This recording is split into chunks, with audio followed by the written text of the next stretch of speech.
Good morning student. Online classes में एक बार फिर आपका स्वागत है। पिछले वीडियो में हमने प्रोबेबिलिटी टॉपिक की एक्सरसाइज 16 के क्वेश्चन नंबर 15 से लेकर के 18 तक के क्वेश्चनों का अध्ययन किया था और आज के इस वीडियो में हम क्वेश्चन नंबर 19 से लेकर 21 तक के क्वेश्चनों का अध्ययन करेंगे। तो हम क्वेश्चन नंबर 19 को देखें। क्या लिख रहा है हमारे पास?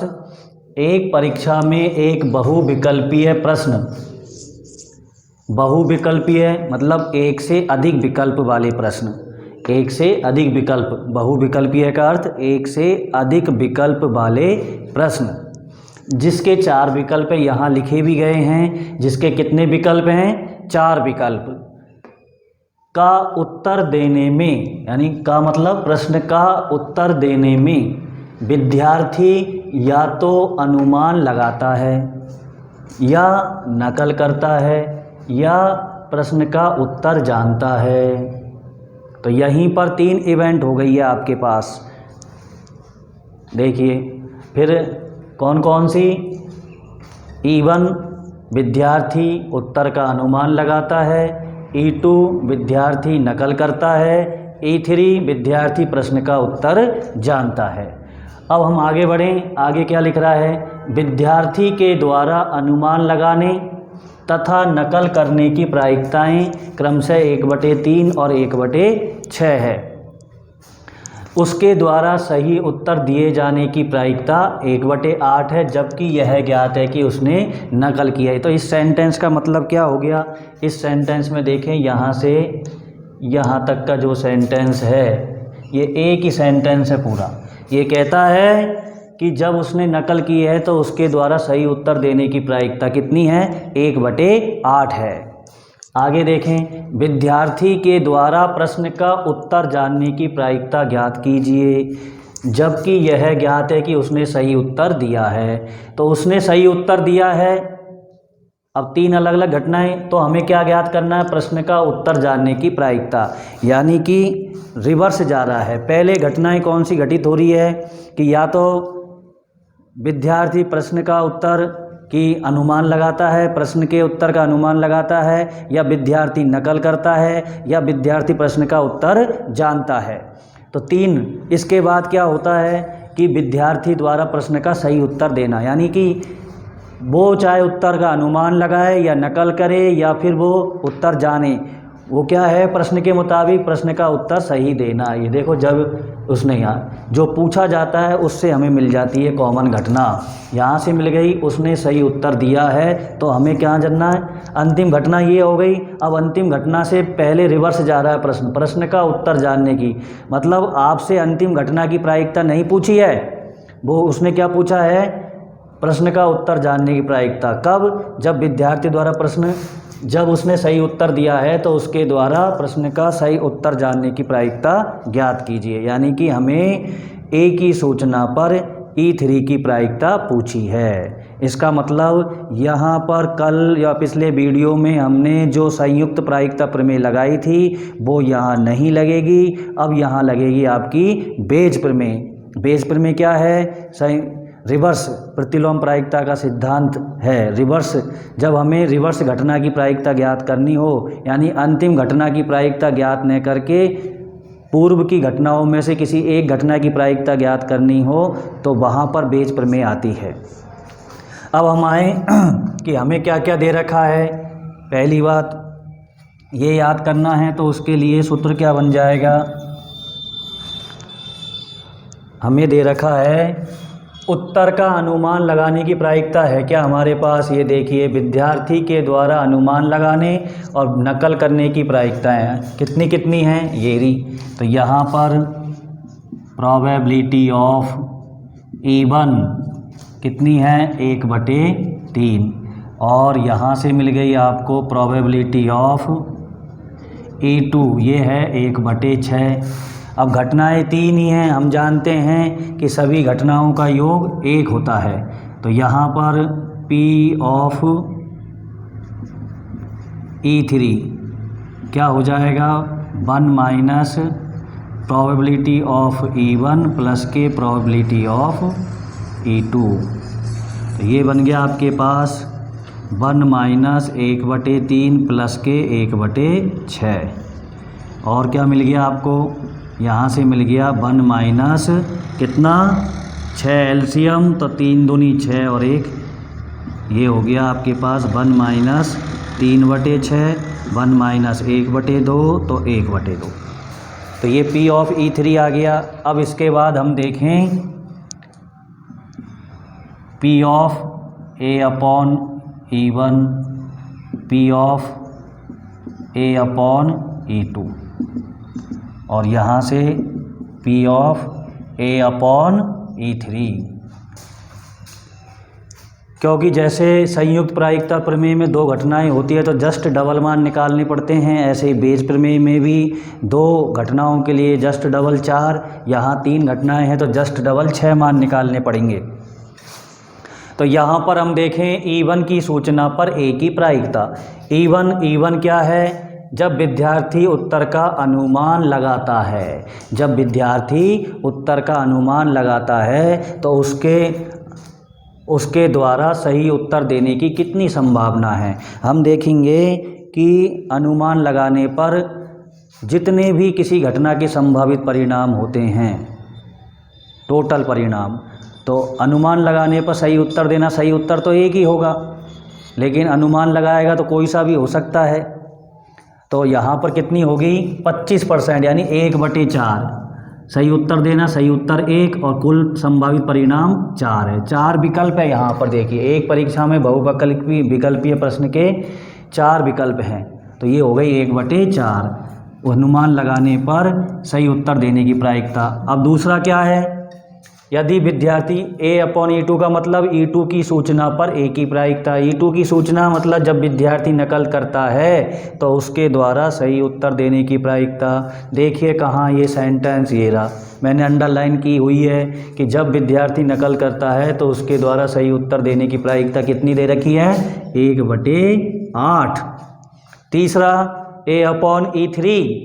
A/E3 का मतलब E3 की सूचना पर A की प्रायिकता, और E3 की सूचना का मतलब जब विद्यार्थी प्रश्न का उत्तर जानता है तो उसके द्वारा सही उत्तर देने की संभावना कितनी है।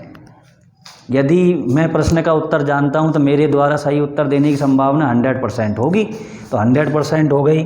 100% का मतलब 100/100 बराबर 1। ये आगे सारे के सारे मान।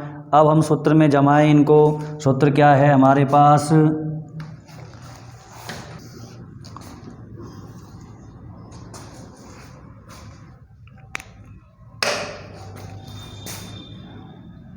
बेज प्रमेय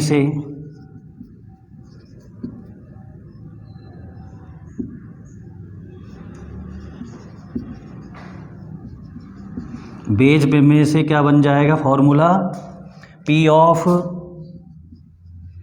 E3/A बराबर P of E3 into P of A/E3 upon में P of E1 into P of A/E1 plus P of E2 P of A/E2 plus P of E3 into P of A/E3।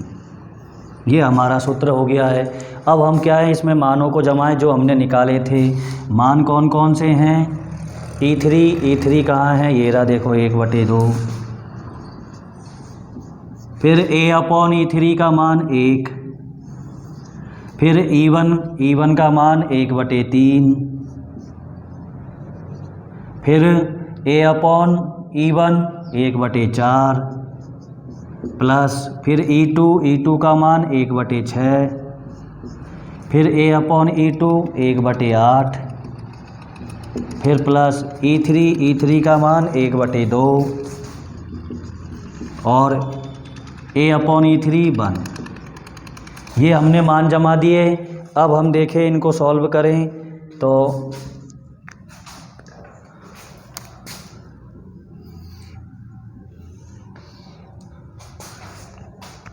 Solve करें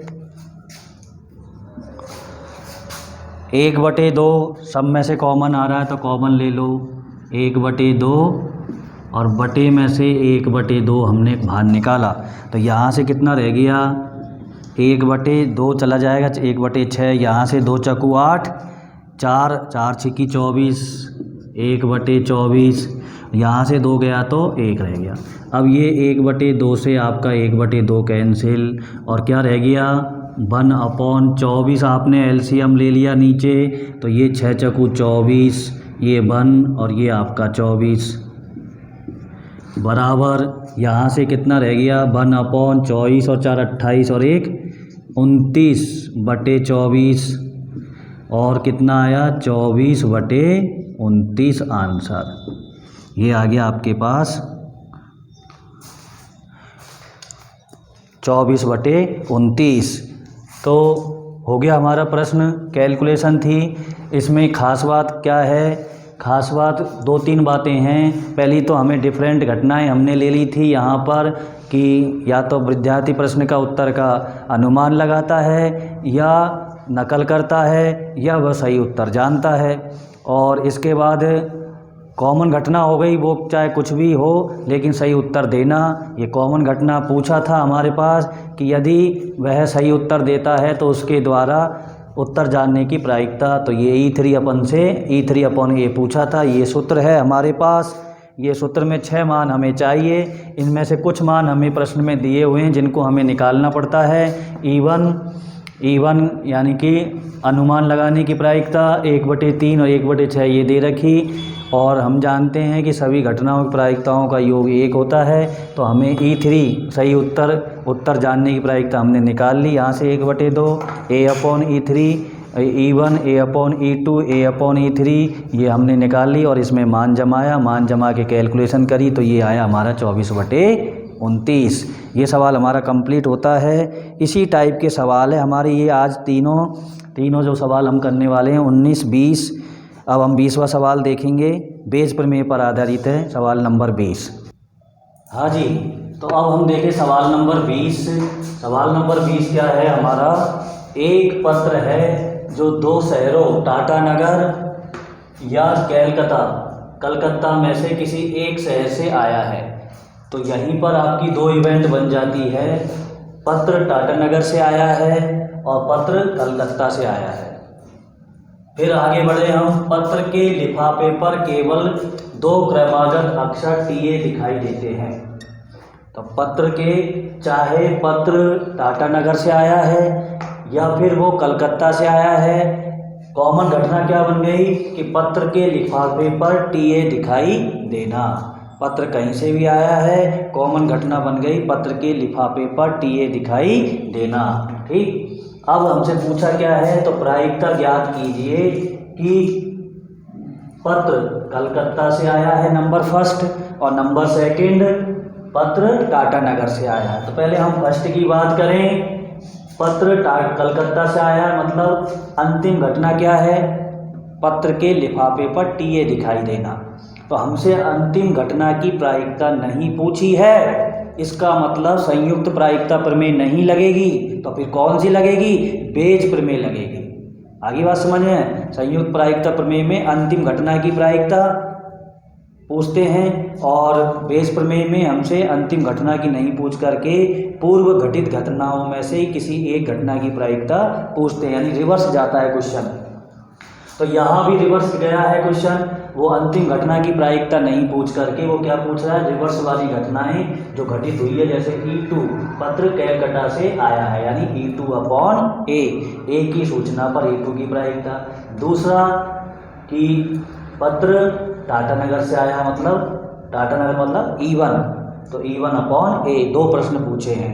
beige प्रमेय का formula हमारा ये है, अगर हम पहले क्वेश्चन की बात करते हैं तो ये हो जाएगा E2/A, probability of E2 into probability of A/E2 upon probability of E1 into probability of A/E1 plus के probability of E2 into probability of A/E2।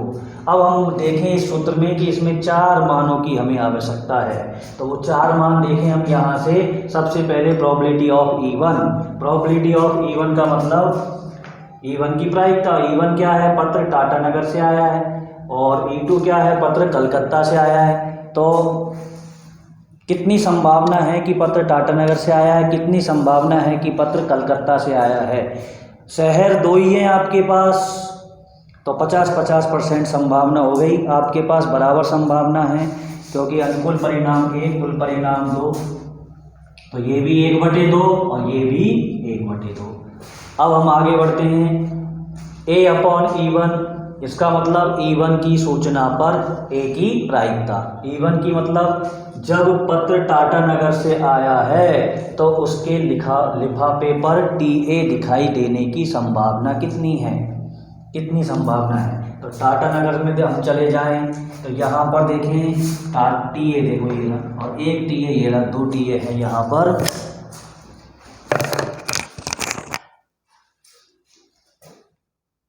हाँ जी, अब हम देखें कि हम इस पर बात कर रहे थे E1 की सूचना पर A की प्रायिकता, कि E1 क्या था कि जब पत्र टाटानगर से आया है तो उसके लिफाफे पर TA दिखाई देने की संभावना कितनी है।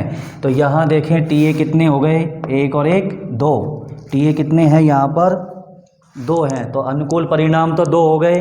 और अक्षर की बात करें तो 1 2 3 4 5 6 7 और 1 8, TA को हम 1 ही मानेंगे, तो ये हो जाएगा आपके पास 2/8। ठीक, और फिर A/E2, E2 की सूचना पर A की प्रायिकता। E2 की सूचना का मतलब जब पत्र कलकत्ता से आया है तो उसके लिफाफे पर TA दिखाई देने की संभावना। तो यहाँ भी देखें TA ये रहा, 1 ये TA यहाँ पर, तो अनुकूल परिणाम 1 और कुल परिणाम 1 2 3 4 5 6 7, ये हो गया 1/7। अब हम इन मानों को इस फॉर्मूले में जमाएं।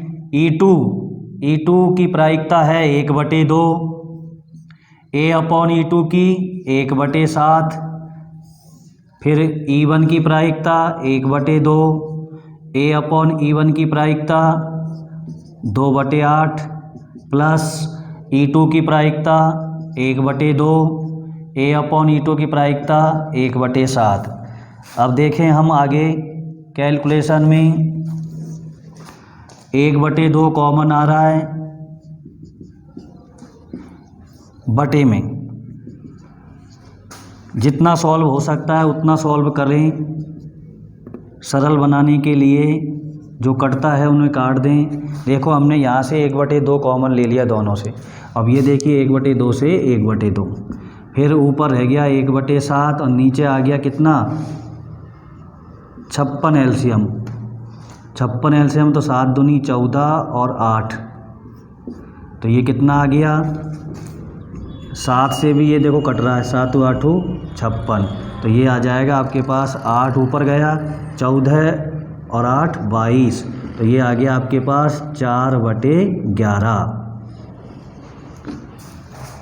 तो कैलकुलेशन करके हमारे पास आंसर आ गया, यानी कि A/E2 का मतलब है कि जब लिफाफे पर TA अक्षर दिखाई देता है तो उस पत्र के कलकत्ता से आने की कितनी संभावना आई, 4/11। अब हम दूसरा क्वेश्चन इसी का E1/A का मान निकालें। E1/A, तो ये देखिए यहाँ से चेंज हो जाएगा थोड़ा सा, क्या होगा क्वेश्चन नंबर 2, ये E1/A, तो ये E1 हो जाएगा और ये भी E1 हो जाएगा। मान चेंज करने पड़ेंगे आपको।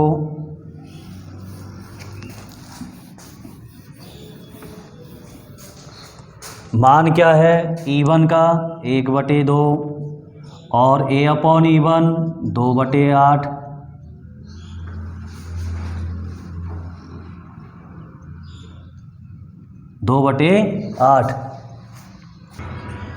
तो यहाँ ये आ गया आपके पास E1 की प्रायिकता 1/2, A/E1 की 2/8, प्लस E2 की प्रायिकता 1/2, A/E2 की 1/7। वही कैलकुलेशन करें 1/2 जैसे पहले करी थी हमने, 1/2 को काट दिया था। ऐसा क्यों किया, क्योंकि सरल हो जाता है और कोई कारण नहीं है। इसको भी हम कर सकते हैं 1/4। ये 2 से कट गया, ये भी 1/4 रह जाएगा यहाँ, और ये कितना रह गया 1/7। और देखिए 2/8 का हो गया 1/4, यहाँ 2/8 का हो गया 1/4, 1/2 दोनों में से बाहर निकल गया, 1/2 से 1/2 कैंसिल, ऊपर तो रह गया 1/4, नीचे हमने ले लिया लघुत्तम 7 चौको 28, तो ये 7 + के 4, तो ये कितना आ गया हमारे पास, 4 से भी कट रहा है, 4 सत्ते 28, तो ये आ गया 7/11। ठीक, कितना आया आंसर, 7/11। तो ये इस प्रकार से ये सवाल हो गया हमारा कंप्लीट। इम्पोर्टेंट सवाल है, बोर्ड की दृष्टि से आराम से समझ करके करें। और इन सवालों में जो सवाल हम कर रहे हैं, सवाल नंबर 20, इससे पहले हमने 19वां किया, और दोनों ही सवाल बेज प्रमेय पर आधारित थे। बेज प्रमेय का मतलब अंतिम घटना की प्रायिकता ज्ञात नहीं करके पूर्व घटना जो घटित हो चुकी है उनमें से किसी एक घटना की प्रायिकता ज्ञात की जाती है। इस प्रमेय के माध्यम से 2 क्वेश्चन कर लिए। ऐसा ही क्वेश्चन हमारा 21वां है जो आपको करना है, और यदि उसमें कोई प्रॉब्लम हो तो आप कमेंट बॉक्स में कमेंट कर सकते हो, व्हाट्सएप पर मैसेज के माध्यम से पूछ सकते हो, या फिर पर्सनली फ़ोन से भी आप पूछ सकते हो। तो ये वीडियो हमारा यहीं ख़त्म होता है, और अब नेक्स्ट वीडियो में हम इस टॉपिक के अगले क्वेश्चनों की चर्चा करेंगे। धन्यवाद।